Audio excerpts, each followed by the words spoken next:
Do good work is not a label, but a way of living. It is the constant and diligent effort to achieve a new level of excellence in one's own life. It is the hidden inner beauty behind the struggle to achieve excellence. It's not perfect, but imperfect. It is the effort, discipline, and focus that often goes unnoticed. The goal of Do Good Work is to highlight that drive. The guests I have on this show emulate this drive in their own special way. You'll be able to apply new ideas into your own life by learning from them. We will also have one-on-one episodes with me where we'll dive into my own experience with entrepreneurship and leadership. Every episode is designed to provide you with ideas that you can apply and grow in excellence in all areas of your life, business, and career. Today on the podcast, we have Molly McGrath. Molly has coached and consulted over 4,000 entrepreneurs over the past 25 years in executive level leadership, continuous improvement, and team empowerment initiatives to infiltrate new markets, leverage partner ecosystems, and produce profitability. She's also a podcaster and has been blogging since 2008, and she's also a best-selling author. She's on the mission to create intrapreneurs in an entrepreneurial world. Molly, thanks so much for being here. Oh, thank you for having me. Molly, I think, one of the things that I discuss a lot, or I know that I discuss a lot about entrepreneurship, business owners, running your company, starting your businesses, failing startups, leading all that fun stuff. But I would love to dive into your focus in your world with intrapreneurship and how we can be entrepreneurial within the organizations that we either work in, lead the teams that we lead, or the new departments or side of the company that we're helping expand. So I'd love for you to give us a kind of a state of the union of where we're at here coming into 2021 in entrepreneurship. Thank you for having me. And I could talk about this conversation all day. As you know, I wrote a book called Entrepreneurs in the Entrepreneur's World, How to Get Your Employees to Step Up and Lead. Well, where did that topic and where did that terminology come from? And for 25 years that I've been coaching and consulting entrepreneurs, I would go to conferences, I'd have speaking engagements, I would get emails, phone calls, people saying, I can't get my employees to step up and lead. How do I get them to care? How do I get them to take ownership in their position? Because as entrepreneurs, it's scary to hire employees, whether it's your first or your 100th, in all honesty, because how do I know that they're going to last? How do I know that they're going to stick? How do I know that they're, going to be authentic and that I'm going to get a ROI, a return on investment on that?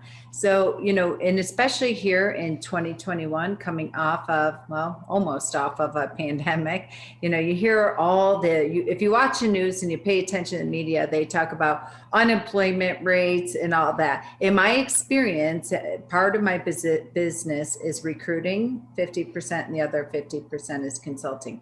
That's not the experience. It is 100% an employees market.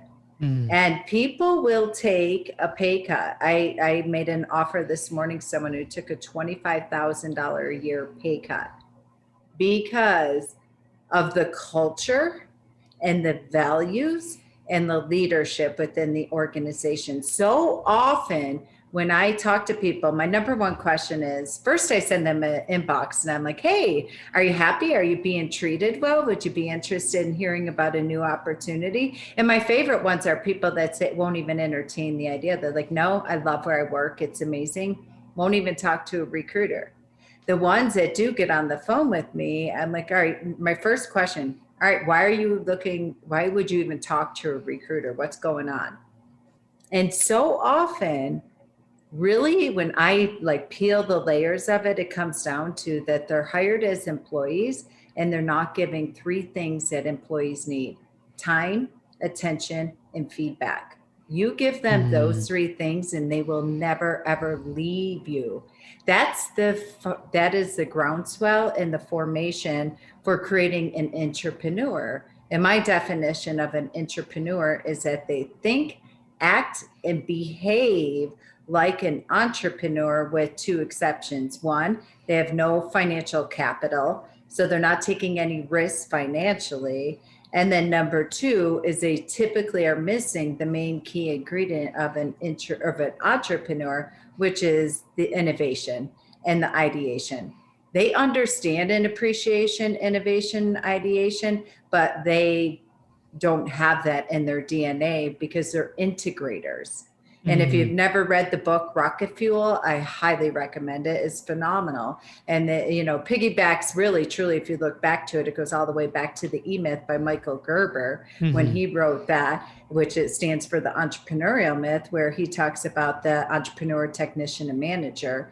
And by and large, a manager or an integrator is an entrepreneur.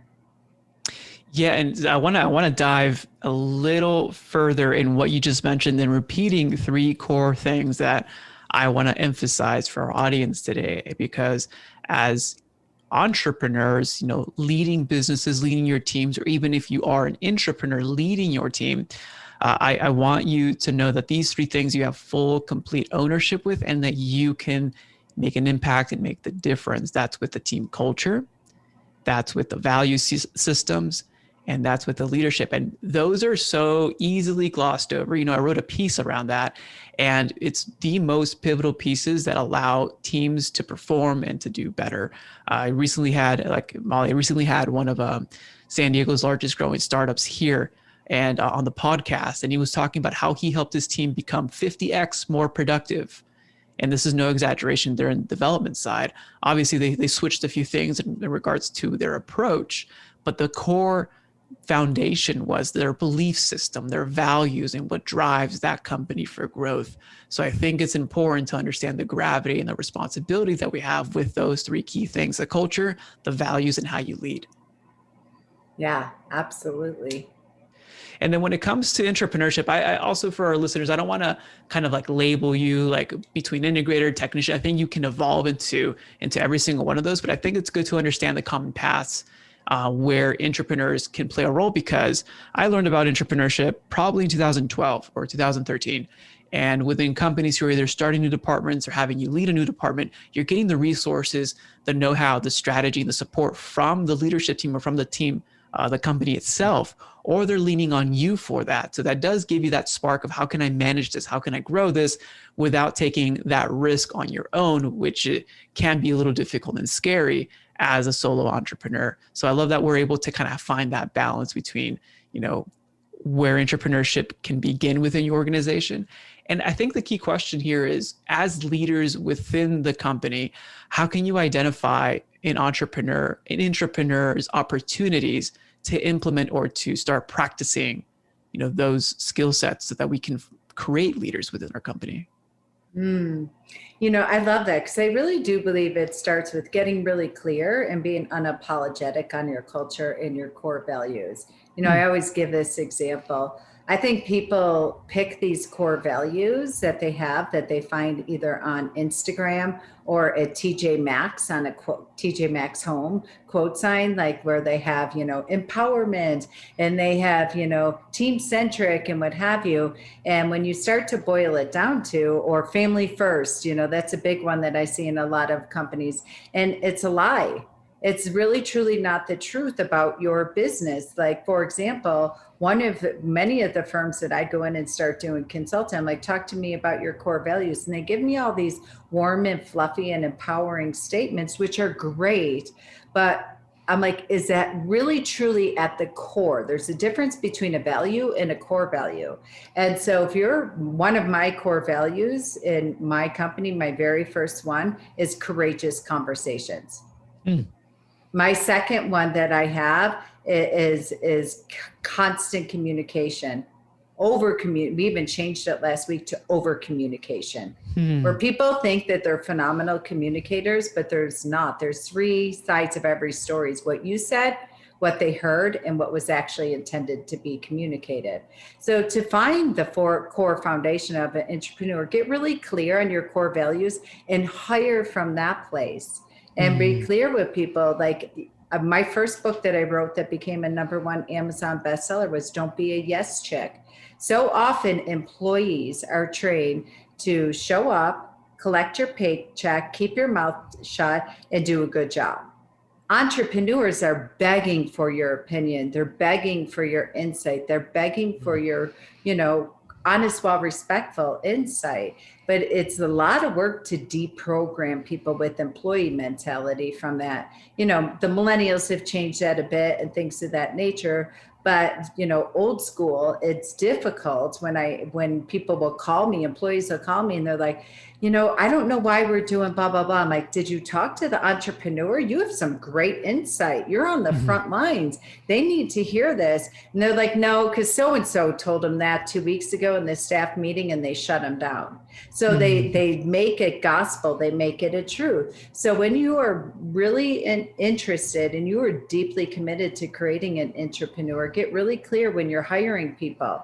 We have a culture where we want your opinion. Go back to the book, Good to Great by Jim Collins. He says that the biggest thing is that the most successful businesses were willing to have the fist pounding conversations and still be stronger for it. So an entrepreneur is somebody that you've not only given the responsibility and the authority, but the permission to give their insight. And you have a framework for that. You have a standard for how to facilitate and manage that, figure out what ideas are good, what ideas we're not going to implement, and things of that nature. But it's really critical to get clear. If you say you want employees' insight and input, make sure you have the structure and the standardization. And again, the time, the attention, and the feedback to support that. Yeah, and I would even go as far as showing the actions first to demonstrate what you're meaning, because you could talk a good talk and play a good game that way. But if you say something and you've trained your team to behave in a different direction based on your own behavior, then it's not going to matter how well the promises are. It's not going to matter how great you make your statements. They're still programmed or conditioned based on your previous historical actions on how they're going to behave in the future. And I think it's important to be able to walk that walk. And again, goes back to the podcast title, it's doing good work, not talking a good game. So you mentioned in like before we got you on the podcast, you mentioned that employee reviews must die. And it's interesting because I've had several individuals who work in HR talking about their negative views of employee reviews. And I'm really curious to know where that came from and what the best way to really do in quote unquote employee reviews are. Yeah. I've been studying this for over 25 years when I am either staffing or consulting. You come onto a new job, you're on probationary period, or that you have, we're going to have your 6-month review or your annual review. Just the term review already causes a tremendous amount of anxiety on both sides, for the entrepreneur and for the entrepreneur or employee, because the underbelly of that is that your head's on the chopping block. There's either going to be a pass or fail, that you better show up and you have to be able to defend what you have done or defend what you haven't done. So I've really been doing a lot of work over the past couple of years, and I don't allow my clients to even use that term. It's now called an employee growth plan. So from the very first day that they start, we identify what your growth plan is and we chunk it out in 30-day increments. I think, there can be an overarching quarterly and annual plan, but you have to chunk it out in 30 days. Most people can't see beyond 30 days. They can't see beyond their paychecks or what have you. And there's so many studies that, less is more. When you chunk down your goals and you have your top 3 KPIs, key performance indicators, and you have weekly meetings to check in on them, just to your point of really how to 50x people's productivity and performance, I really would go as far as say, this is a guarantee on how to 100x it. It is that powerful. Then you're very clear. It's a growth plan. The employee does a self-evaluation on their own time, and really they're self-governing and do it from their perspective of their role, their perspective of the company. You make it a very safe environment for them to speak honest, while respectful. And then the employer, the manager, the entrepreneur does a review, and then you come together. And you treat it like a growth conversation. You treat it like a coaching conversation, and you get really clear on what the goals are for the next 30 days. With new employees, I do this all the way up to 90 days, and I move it to 6 months and then to a year. With existing employees, if you don't have this in place, start now, schedule it, and do it with them, and make sure that you're doing it. It depends, either quarterly or monthly. You might have some employees where you're like, not sure if they're going to make it. They might be on the fence of being fired, or you feel like they might be quitting, or you feel like they're disengaged. This is the way to get certainty and clarity on if they're a good fit. They might be the good person for the company, but they're in the wrong seat on the bus, or not in the wrong role, what have you. And then it's very clear up front in regards to, you have incentive-based compensation plans, and then you're very clear on when their payout is, what the key performance indicators are, and then what you're going to do about annual reviews. So often business owners will call me like, what do I do about raises? What do I do about Christmas bonuses? What do I do about year-end bonuses? And they don't have any standardization or framework around it. When everything is clear, concise, and well communicated, and everybody's in agreement, and you come from it from a place of a growth plan versus an employee review, it can transform your entire company. I love that focus, because it's forward focus. A review is back focused, and it's like the aftermath of what happened, and like the gaps of like, oh, this is the goal, this is where we're at, why did that happen?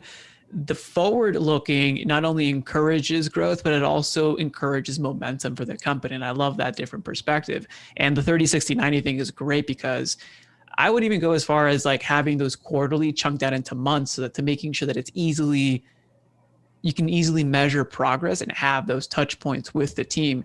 And that's what it takes to succeed. And I know that a while ago, I think it was 2017, I was part of a team, and one of the owners was like, yeah, it feels like the larger we get, the more meetings we have. And that's not typically always the case, but I also understand that there are essential meetings that you need to have, and your team, your people are the number one investment you can be making to move the needle forward, and setting up, either teams to meet together on their own, asynchronously or autonomously without you, or you be involved as the owner, as the leader, or the department head, to making sure that you're facilitating that and driving growth, and making sure that we have transparency on both sides, what we expect from our team and how we can help them reach those goals, and the team demonstrating either verbally or non-verbally through actions where they stand, if they want to continue to pursue this plan, or if they want to pivot, or if they're looking for a different opportunity. Oh my goodness, you said so much there. And the one word I love that you said was facilitate. So often the reason that meetings, there's books been written in the late 90s about meetings to death and blah, blah, blah. Yes, you need, your team are an investment. The reason why most meetings do not work is because there's nobody facilitating it. And to your point, I have all my companies that I work with have a weekly, and they call it a stakeholders meeting, where every single person that works in the company is there, and you meet for 1 hour, and it is ran like a military stand-up meeting. And it's a stakeholders meeting, because every employee you employ is a stakeholder in that business. I love that. They have that mindset when you hire them. And if you're not sure if they do, go back to your hiring process. But in that meeting, you start off with everybody doing wins, personal and professional wins. They do a thank you, where they're doing appreciation and acknowledgement to somebody on the team for supporting them or coaching them in any environment. You go through all your KPIs. Each department gives their update, and then each individual quickly, in a very laser format, indicates their top 3 priorities for the week, which, guess what? They directly point back to the employee growth plan. And when they don't, and whoever the manager is, they know each employee off the top of the head what their top 3 KPIs are for their growth plan. And when they start to hear that they're wavering or getting sideways on that, then you can have an individual conversation to support your team with reaching their goals and figuring out, who's delegating up. Why are you now doing this when that's Susie's job? And making sure that people are not just running in chaos. And I think you mentioned something implicitly, but I want to make sure that it's very clearly defined. Individual goals, team goals, department goals, they all have to be aligned to the overall growth. Yes. When you win, we win. And I've seen where some teams, just for the sake of creating weekly goals, are like, oh, we're going to do this thing on the side. It kind of distracts us from our main thing, but it's something that we have to do. No, it all has to be aligned. And that's extremely important to make sure that there's alignment with the intention behind your growth plans, to the intentions behind the company growth plans, to the strategies and initiatives that you're undertaking. Absolutely. They're aligned and they're integrated. And when you're the manager or the facilitator or the leader, it really is no extra work on you. This is the biggest thing I need to get entrepreneurs to hear. They're like, I don't have time for another meeting. I don't have time to babysit all these people. I'm not the manager. Whoever is in that role of facilitator, if you know top of mind what their individual growth plans are that anchor to the overall company goal, which everybody is wholly aware of, then each week as they're declaring their top 3, just think of it almost like a cementing. It's just like, it is such liquid gold for you as an entrepreneur and a leader, because when you hear that people are changing their goals every single week, that, that 4 different people have their hands into one project or department that aren't even in alignment, you can issue spot on a dime and be like, whoa, all right, time out. People are abandoning SOPs. They're abandoning, how did this happen? You can very, very quickly see how things go sideways and get off the rails, and you can get it back on track by the end of business on Monday if you start your Monday with this meeting. I think that's extremely important. One of the things that I really am cognizant of and I want to make aware is that there might be listeners or entrepreneurs or even business owners who think like, this sounds great. I don't know if I can do it. And I think just knowing that it's possible, and then knowing that you listening to this can do this, I like to offer some words of encouragement, and that you've been able to coach thousands of people through this. What are some of the, driving beliefs that you tell your either students or your clients so that they know that they are capable and can actually implement this? And what would be, the first stepping block? Because I know we covered just a lot of great action plans, but what are those words of encouragement, and what would be the first step that you'd like people to take? I love that, because so often, probably 5 times a week, I hear from either solopreneurs or people that are just on a path of growth that, I don't know if I could do that. We all say that at some regard. People that need to lose 50 pounds. It's overwhelming. It's daunting. You can apply it anywhere in your life. Step 1, I think, is to get in the habit of having a self-governing weekly management meeting. You pick the day that works for you. Sunday, some people do it, pick it on Friday, what have you, where you're getting really clear and you are anchoring into your goals and what you want. Number 2 is share it with your team. I can't tell you how many entrepreneurs don't share it with their team, and they don't communicate that and verbally declare that out loud, and do that in a stakeholders meeting. And I think there's 2 reasons they don't do that. At least this is what I've heard over the past 25 years.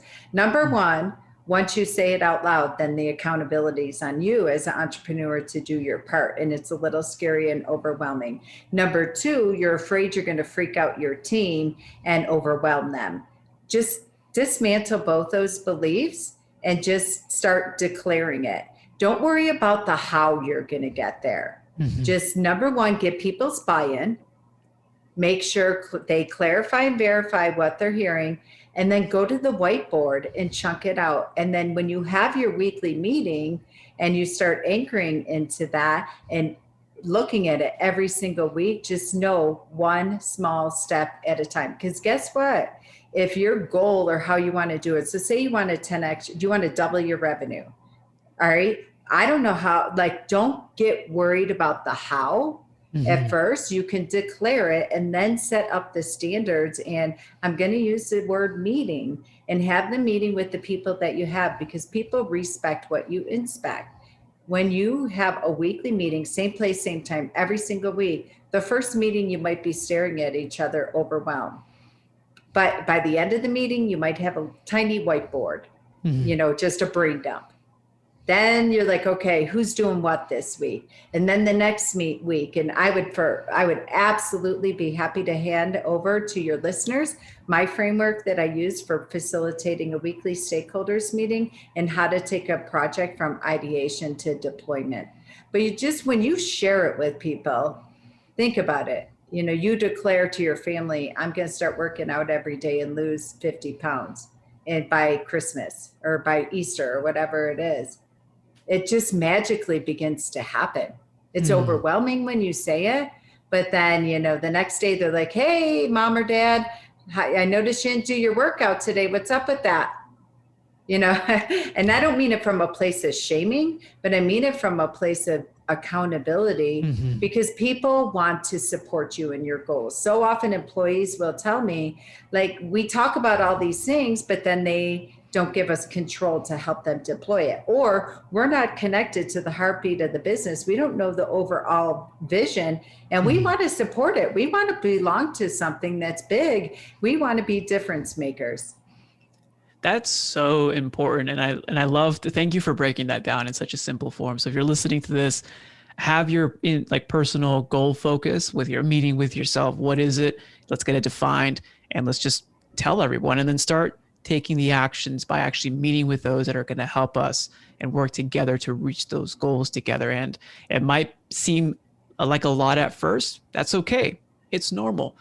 But as you progress, you'll be able to start making momentum and progress. And with that focus, that drive, and that attention, which is most important, if every stakeholder, every team member putting their attention and energy behind it, you'll start to see things come alive. Like, wow, the vision, the idea is now becoming tangible and real.